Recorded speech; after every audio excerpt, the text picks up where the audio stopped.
Voter slip বা voter serial number কীভাবে বের করবেন। দেখুন, ভোট দেওয়ার সময় আপনারা সিরিয়ালে থেকে অনেক খোঁজাখুঁজি করে কিন্তু আপনাদের ভোটার স্লিপ বা সিরিয়াল নাম্বারটা বের করেন, বাট আমি আজকে আপনাদেরকে একটা প্রসেস দেখাবো। এই প্রসেসের মাধ্যমে আপনারা কিন্তু খুব সহজেই আপনাদের ভোটার স্লিপ বা ভোটার সিরিয়াল নাম্বারটা বের করতে পারবেন আপনার ফোন থেকেই। ভোটার স্লিপ বা সিরিয়াল নাম্বার বের করার জন্য আপনারা প্রথমে আপনাদের ফোন থেকে প্লে স্টোর অ্যাপসটা ওপেন করবেন। প্লে স্টোরে আসার পর এখান থেকে যে সার্চ অপশন আছে এর উপর ট্যাপ করে দিয়ে এইখানে আপনারা সার্চ করবেন SMART স্মার্ট। দেখুন, আমার এখানে কিন্তু সাজেস্ট করতেছে স্মার্ট ইলেকশন ম্যানেজমেন্ট BD।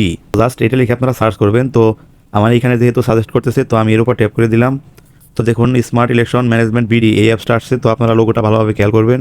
তো এখান থেকে এই অ্যাপসটা আপনারা প্রথমে ইনস্টল করে নেবেন। তো অ্যাপসটা ইনস্টল হয়ে গেলে এখান থেকে ওপেন করবেন। এরপর ল্যাঙ্গুয়েজ সিলেক্ট করবেন। তো আমি এখান থেকে ইংলিশ সিলেক্ট করতেছি, আপনারা চাইলে বাংলাও করতে পারেন।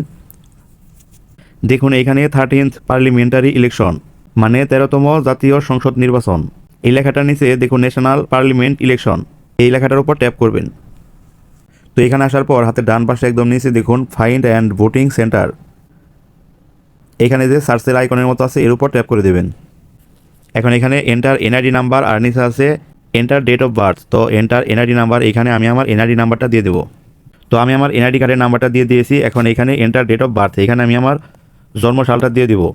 NID নাম্বার এবং জন্ম তারিখ এখানে এই ফর্মেটে আপনারা বসাবেন। এখন যে সার্চ লেখা আছে নিচের দিকে এর উপর ট্যাপ করবেন। এখন দেখুন, এখানে আপনার ভোটার নং সহ কিন্তু আপনার ভোটার সিরিয়াল নাম্বারটা দিয়ে দিয়েছে।